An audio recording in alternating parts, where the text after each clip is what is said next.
At 20 years old in anyone's life, there is a feeling of wonder, not like the wonder of childhood where everything is new, but the wonder of, what am I doing with my life? Is this the right direction for me? Mae Borowski, at 20 years old, feels the exact same way. So, how to answer this question? Well, just solve a dark kidnapping mystery set in your own hometown with your pals. Night in the Woods, developed by Infinite Fall Studio and published by Finji on February 21st, 2017, is a narrative adventure game with a variety of storytelling and platforming elements that can be determined by choices.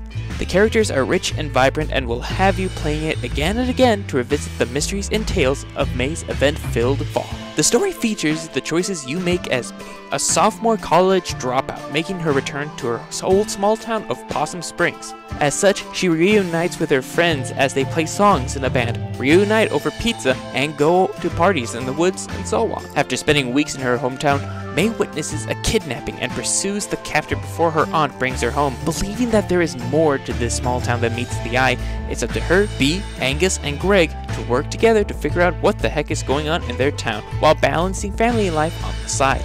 I have to applaud the writers for the story. The narrative itself is very relatable.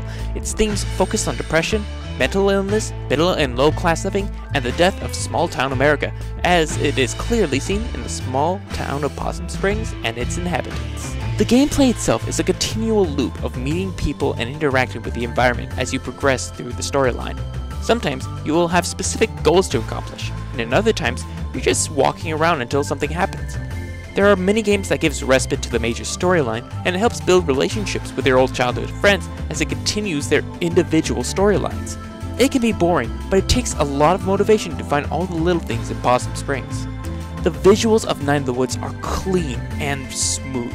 It can only be described in a bedtime ghost story kind of way. The use of animals as people give that child-friendly bedtime story feel, but it handles a lot of its adult subjects. It juggles it pretty well. The dream sequences are also on point on the terms of the ethereal and nearly surreal visuals. It's eye-appealing, making every time you walk through the town as pretty as it can be. The music is minimal, but it does create impact. Most of the music is used in the roguelike minigame Demon Tower, the band minigames, and in Mae's Dreams. There are also definitely a couple of little earworms in the soundtrack. The sound direction of the town, however, gives the atmosphere of the game a crisp feeling, almost like it was infinitely fall. The flaws in this game are few in between, but I will give it to the band minigames. I do like that they're in there, but with the people coming in with no background in rhythm games like Guitar or Band Hero that will get stressed out and not have a fun time, it's a nice touch, but maybe a difficulty adjustment could help players get used to the minimal button combinations to play the music, especially Pumpkinhead Guy. Oh jeez, Pumpkinhead Guy. If you want a game that feels like the combination of a Stephen King novel, particularly It, a changing narrative, a main character, and supporting cast that have the same worries about growing up and not knowing what the heck to do in life, this game is for you. It definitely shows that growing up can be hard, but it's always good to have friends and sometimes cool parents to help you out in times of need. Night in the Woods is for PS4 and Steam.